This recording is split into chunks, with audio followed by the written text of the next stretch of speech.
And welcome to the Insta Live, our first Insta Live for the year.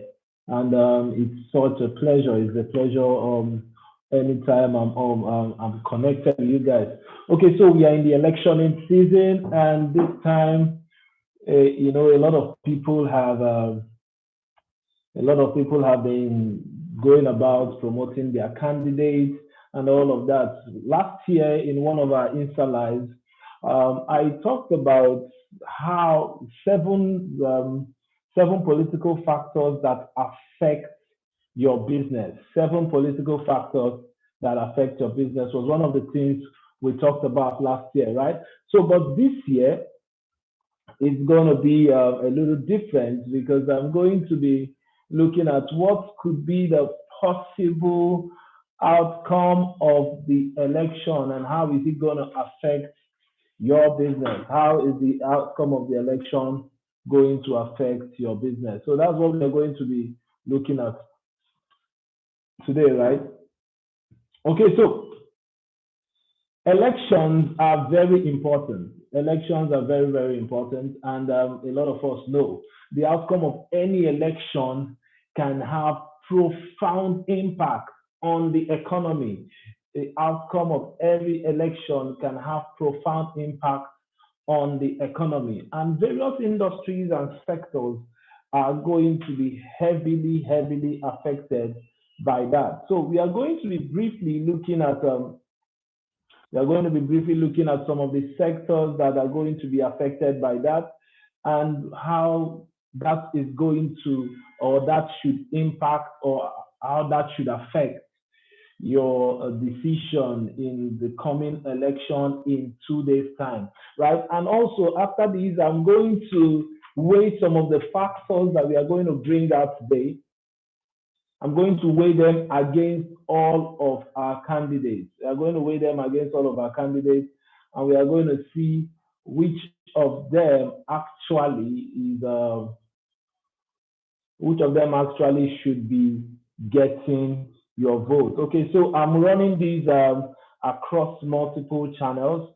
So if I'm live on Instagram, I'm live on Facebook, and I'm also live on YouTube. So you would permit me, or you forgive me if my faces, or if I'm turning in different directions, right?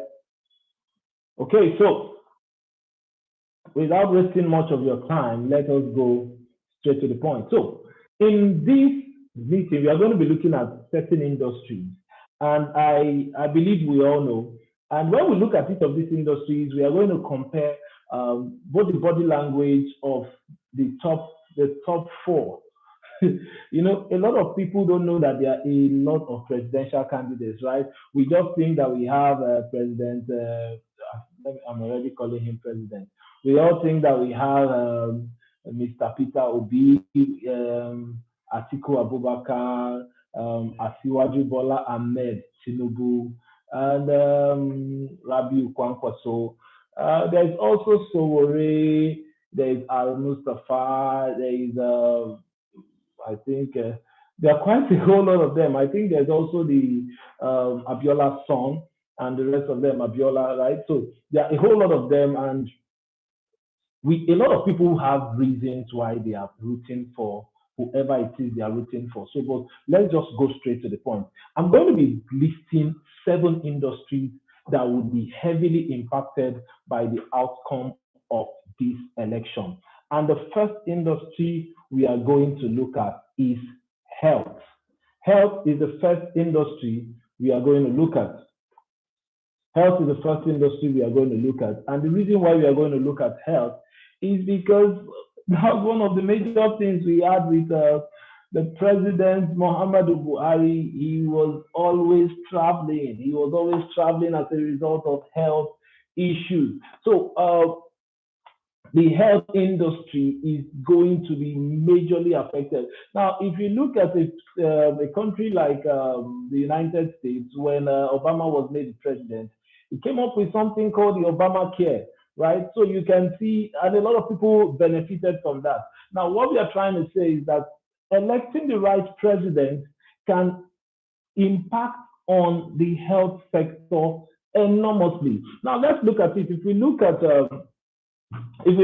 Atiku's body language, in one of the interviews last year, he was asked to pledge his support, or to pledge that he's going to use the Nigerian health system in a he was asked that he's going to pledge that he's going to use the Nigerian health system when he becomes the president. And he straight up, he said he won't. He said he's not going to make any comment on that. So you can see that that's a big red flag on Atiku's end. Senator Rabi Ukwankwaso said that, of course, he's going to use that. So that's a thumbs up for him. And our Jagaba, we already know, has a very frail and failing health, right? As a matter of fact, we've seen a lot of videos where he has to be supported so he can stand. So I think on the health aspect, and he presently already he already travels to do a lot of for a lot of health, tourism, and the rest of them. So we can tell that when it comes to health issues, Atiku and Tinubu are not going to be one of the most preferred as regards the healthcare industry. But if we look at Kwankwaso, of course, is going to do very well as regards the health sector. And Mr. Peter Obi has already shown that he is he's concerned about the healthcare industry based on what he did in Anambra State as a governor, right? So, as regards the healthcare industry, we have Rabi Kwankwaso and Governor Peter Obi as coming out with the edge on that aspect. Now, the next sector we are going to be looking at is the manufacturing sector. The manufacturing sector, right? The manufacturing sector is heavily influenced by government policies, as a matter of fact, because a lot of people don't know when. Okay, let's look at one of the policies that the present government, President Muhammadu Buhari, brought about.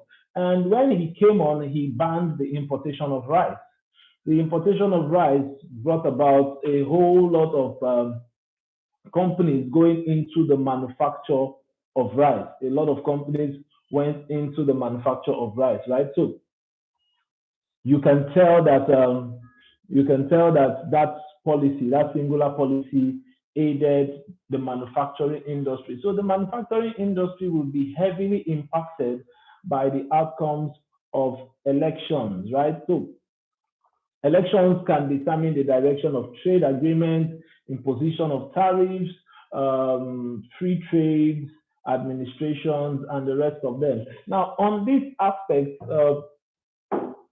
if we look at Atiku Abubakar, we all know that he is someone that likes that free trade system. We've seen that from his a lot of privatizing that he's always doing, right? He does a lot of privatizing and the rest of them. So we can tell that for that, I will give Atiku a thumbs up. Atiku has a thumbs up when it comes to the manufacturing industry. We are certain that if he becomes the president, the manufacturing industry is going to get a boost from Atiku. And if we look at Senator Rabi Ukwankwaso, his body language and all what he has said so far is going on to say that, man, I think if he becomes the president, the manufacturing industry is going to benefit immensely from some of his policies. Now, but let's look at the next person, Bola Ahmed Tinubu. In one of his interviews, he was seen saying that he's going to turn the Yahoo boys to start manufacturing chips, blah, blah, blah, blah, blah, blah. Now, we can clearly see from that statement that he is just trying to say what will make the masses feel very happy without any blueprint or any plan on how to do that. Because if you're telling us that simply because some people press laptop to defraud people, you're going to convert those guys to start manufacturing chips, like chips, excuse me. So I mean that's a no, or that's a big turn off for me on Tinubu's aspect. Mr. Peter Obi, he has always been talking about consumption to production. As a matter of fact, that has been one of his major mantras. So we can tell that the manufacturing industry is going to see a very big boost as regards what you call it now, when it comes to Mr. Peter Obi. So the next sector we are going to look at, um, we've looked at health, we've looked at manufacturing. We are going to look at agri. Agri. Wow, the agri sector is one that is heavily influenced by the government policies, particularly regarding subsidies, trade agreements, and all of that. So we can tell the example I gave earlier about the rice issue with Mr. Peter Obi. You can tell that it's with the present president, President Muhammadu Buhari, we can tell that one simple policy can go about to bring a turnaround in an industry and in a sector completely, right?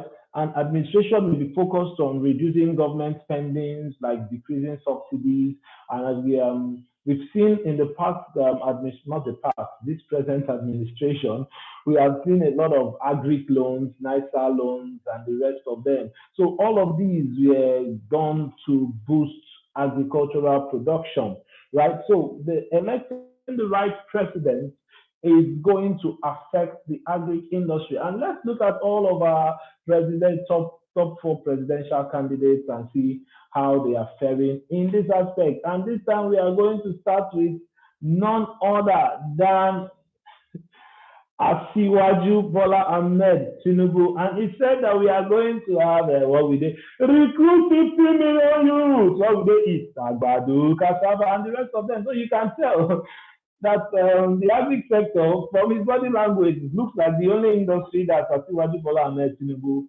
is going to favor, because on numerous occasions we've had him talk about production of corn, that is Agbado, and we have had him talk about so many other things. So for the agri sector, as regards Bola Ahmed Tinubu, we are giving him a thumbs up, and I think the agri sector is going to benefit immensely if Bola Ahmed Tinubu becomes the president. Also, the agri sector is going to do well under Atiku. Senator Rabiu Kwankwaso also is one that knows his way around that sector as well, and Peter Obi. So I think on the agri sector, we have all our presidential candidates coming out with a thumbs up, right? So that is the third sector. So we are going to go straight to the fourth sector. Now, the fourth sector we have here is education. Education. And sadly, this sector is one that has continually lingered, is one that the problems in it have continually lingered. We've had a lot of issues with the educational sector.